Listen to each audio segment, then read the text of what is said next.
तो गाइस आज की मूवी है एक लड़की के बारे में जिसकी नाक बहुत ज्यादा बड़ी होती है और उसकी नाक बड़ी होने की वजह से उसकी बॉस भी उसका मजाक उड़ाती रहती है और उसके साथ काम करने वाले ऑफिस वाले लोग भी उसका मजाक उड़ाते हैं और उसे तरह तरह के तरीकों से बुली करते रहते हैं और जिस वजह से वो बहुत ज्यादा डिप्रेस हो जाती है। कभी कभी तो वो उन बातों को इग्नोर कर देती है लेकिन कभी कभी वो बहुत ज्यादा टेंस हो जाती है। तो मुझे कमेंट करके बताएं आपके ख्याल में लोगों को ऐसा करना चाहिए, किसी का मजाक उड़ाना चाहिए या उनको सपोर्ट करना चाहिए। तो गाइस मूवी स्टार्ट होती है तो हम एक लड़की को देखते हैं जिसका नाम मैंडी होता है जो कि शीशे के सामने बैठी संवर रही थी ताकि वो खूबसूरत लग सके। लेकिन हम देखते हैं कि उसकी नाक बहुत लंबी है और मैंडी अपनी लंबी नाक से बहुत ज्यादा डिप्रेस थी और मैंडी की नाक इस तरह बड़ी बचपन से ही थी और मैंडी को अपनी बड़ी हुई नाक बिल्कुल अच्छी नहीं लगती थी। और उसके बाद वो आज तैयार होकर एक क्लब में आती है और उस क्लब में उसके ऑफिस के साथी उसका इंतजार कर रहे थे और ऑफिस वालों ने आज क्लब में पार्टी रखी हुई थी और इस ऑफिस की पार्टी में सभी का आना लाजमी था। और फिर क्लब में आने के बाद मैंडी को ड्रिंक दी जाती है और लंबी नाक वाली मैंडी के लिए बड़े गिलास में ड्रिंक पीना बहुत मुश्किल था। तो फिर वो वेटर से कहती है कि मुझे छोटे गिलास में ड्रिंक ला कर दो ताकि मैंडी आराम से ड्रिंक को पी सके। लेकिन क्लब की वो वेटर उसका मजाक उड़ाती है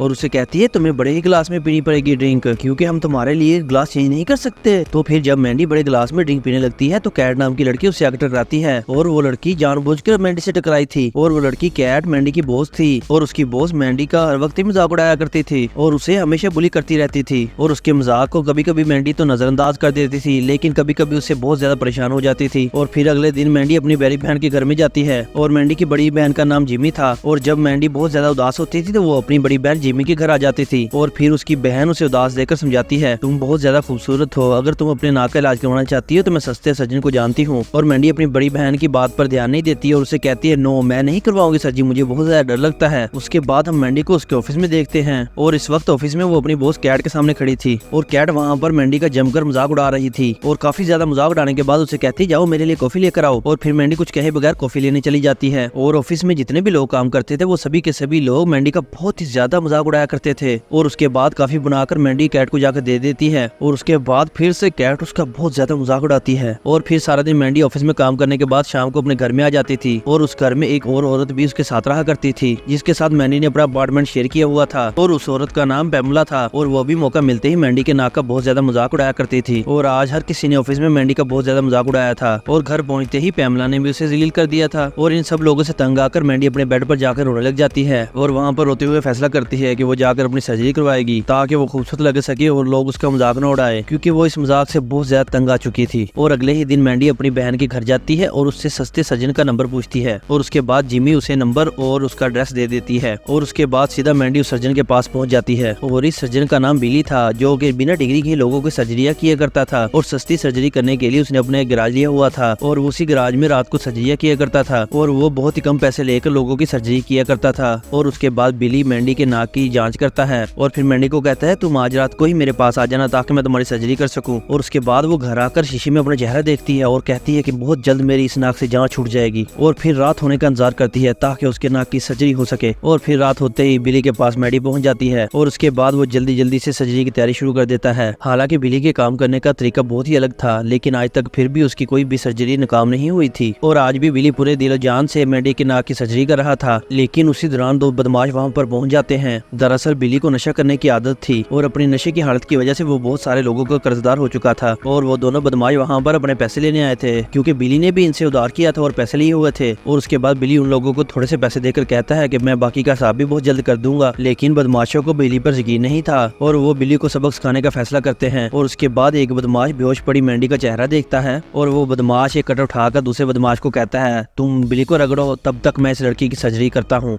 और उसके बाद दूसरा बदमाश बिली को बहुत ज्यादा रगड़ने लग जाता है जबकि पहला बदमाश मैंडी की सर्जरी करने लग जाता है और सर्जरी करते करते मैंडी की नाक काट देता है। और वो बिली को सबक सिखाना चाहते थे और इस सबक सिखाने के चक्कर में मैंडी की नाक चली गई थी और वो बिली को चेतावनी देना चाह रहे थे कि अगर तुमने हमारी बात ना मानी और हमारे पैसे ना दिए तो हम तुम और तुम्हारे काम को खत्म कर देंगे। और उन बदमाशों के जाने के बाद किसी तरह बिली खुद को संभालता है और उसके बाद बिली जल्दी जल्दी मैंडी को देखता है और फिर बिली मैंडी का हाल देखकर बहुत ज्यादा डर जाता है और बिली को लगता है कि मैंडी की जान बहुत ज्यादा खतरे में है और सभी लोग उसी पर शक करेंगे। और फिर से बचने के लिए मैंडी जल्दी जल्दी से अपना सामान उठाकर वहाँ से भाग जाता है और अगले दिन तक मैंडी वहीं बेहोश पड़ी रहती है और थोड़ी ही देर बाद उसे होश आ जाता है और मैंडी होश में आकर बार बार बिली को पुकारती है लेकिन बिली तो कब का यहाँ से फरार हो चुका था। और फिर बिली को ढूंढते ढूंढते जैसे उसकी नजर अपने चेहरे पर पड़ती है और मैंडी के तोते उड़ जाते जब वो अपनी कटी हुई नाक को देखती है। बेचारी मैंडी वो तो यहाँ पर अपनी नाक ठीक करवाने आई थी लेकिन उसके साथ तो कुछ और ही हो गया, उसकी नाक ही गायब होगी और उसके बाद वो किसी तरह अपने चेहरे पर पट्टी बांधकर अपने घर जाती है और घर में उसे अपनी दोस्त पैमरा मिलती है और वो पैमरा से मदद मांगती है, लेकिन मदद करने की बजाय पैमरा उसे कहती तुम यहाँ से चली जाओ, क्योंकि पैमरा उसका चेहरा देखना तक नहीं चाहती थी। और मैंडी उसे बहुत ज्यादा समझाने की कोशिश करती है कि मुझे मदद की जरूरत है, लेकिन पैमरा उसे डरकर आगे आगे भाग रही होती है और मैंडी उसके पीछे भाग रही होती है। और उसके बाद डरते डरते पैमरा मैंडी को एक प्लेट दे मारती है और फिर उसके बाद मैंडी का दिमाग भी घूम जाता है और वो एक नाइफ उठा लेती है और पैमरा को मार देती है उस चाकू से। और फिर पैमरा की मौत के बाद वो सीधा अपनी बहन जिमी के घर में पहुंच जाती है और मैंडी को तो ये बिल्कुल भी नहीं पता था कि उसकी नाक तो 2 बदमाशों ने काटी है, लेकिन मैंडी को लगता है कि उसकी बहन जिमी और वो सज्जन मिले हुए थे, इस वजह से उस सज्जन ने मेरी नाक काटी है और उन दोनों ने जानबूझकर मेरी नाक काटी है। और उसके बाद मैंडी अपनी बहन के पास जाकर पहले उसका चेहरा खराब करती है और फिर अपनी बहन का चेहरा बिगाड़ने के बाद वो अपनी बहन को जान से ही मार डालती है। पैमरा और जिमी की मौत के बाद मैंडी के पास कोई भी ऐसी जगह नहीं थी जहाँ जाकर वो रह सके और पुलिस कभी भी उसके घर तक पहुँच सकती थी। और फिर इसीलिए वो पूरी रात एक पार्क में बिताती है और वहीं पार्क में सो जाती है। और जब अगले दिन वो पार्क में अपनी आँख खोलती है तो मैंडी को बहुत सारे लोग अपने पास दिखाई देते हैं और मैंडी इस समय नई जगह पर थी और मैंडी को कुछ भी समझ नहीं आ रहा था।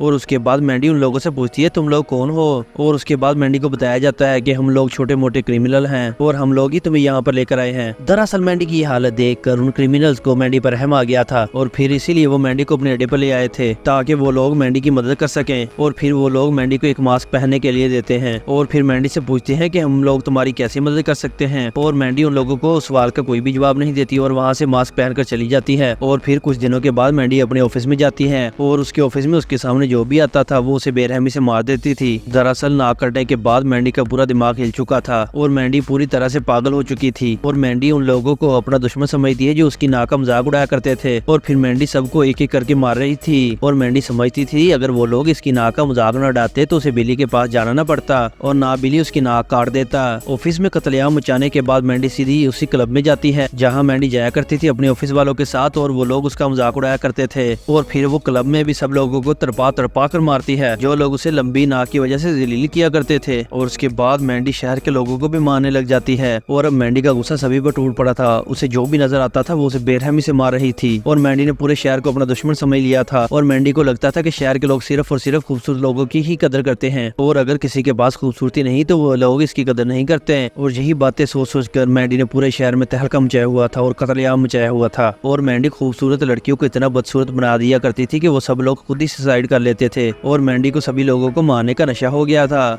और मैंडी लोगों को मरते देखकर बहुत ज्यादा मजे लिया करती थी और उसे लोगों को तड़पते हुए देखने में बहुत ज्यादा मजा आया करता। और एक दिन मैंडी की बॉस और उसके कलीग्स एक जंगल में हॉलिडेज मना रहे थे और फिर मैंडी वहां पहुंचकर भी अपना खेल शुरू कर देती है और फिर देखते देखते कैट के एक कलीग को मार देती है। और मैंडी का ये रूप देखकर वो सारे डर चुके थे और फिर वो खुद को बचाने के लिए दोनों भागने लग जाती हैं, लेकिन मैंडी से बच पाना कोई आम बात नहीं थी। और फिर जल्दी मैंडी के हाथ कैट की दूसरी कलीग भी लग जाती है और फिर मैंडी उस कलीग का पहले पैर काटती है और फिर मैंडी वही पैर उसे देकर खाने को कहती है और जब वो लड़की पैर खाने से मना कर देती है और फिर मैंडी उसका गला काट कर उसे मार डालती है। और फिर थोड़ा ही पीछा करने के बाद मैंडी के हाथ कैट भी लग जाती है और मैंडी अपनी बॉस को शानदार मौत देना चाहती थी। और फिर मैंडी कैट को रस्सी के जरिए से ग्राउंड पर बांध देती है और उसके बाद वो कैट के पेट को जीती है और सारी आंतरियां बाहर निकाल लेती है। और आज कैट को मारकर मैंडी बहुत ही ज्यादा खुश थी और वो जश्न मना रही थी क्योंकि सबसे ज्यादा मजाक तो कैट ही उसका उड़ाया करती थी। और फिर कैट की मौत के बाद वो एक और सज्जन के पास जाती है ताकि वो सज्जन मैंडी की मदद कर सके और हमें 3 महीनों के बाद का सीन दिखाया जाता है और मैंडी की नाक को सज्जन ने बिल्कुल ठीक कर दिया था